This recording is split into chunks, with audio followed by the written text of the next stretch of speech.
నమస్తే మెట్రో ఉదయం న్యూస్ కి స్వాగతం. శ్రీ భద్రకాళి అమ్మవారిని దర్శించుకుని ప్రత్యేక పూజలు నిర్వహించిన BRS working president KTR Bhadrakali అమ్మవారి ఆలయానికి విచ్చేసిన కేటీ రామారావుకు ఆలయ అర్చకులు పూర్ణ కుంభంతో స్వాగతం పలికారు. అమ్మవారిని దర్శించుకుని మొక్కులు చెల్లించుకున్న అనంతరం ఆయన హంటర్ రోడ్డులోని రైతు సభకు హాజరయ్యారు. पार्वती परमेश्वरो नमः पार्वती पतये हर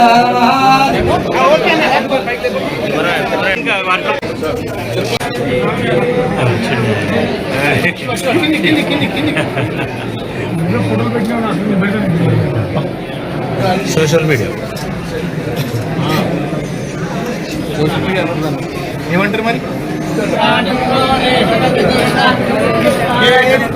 पदयो देवयानान्तरा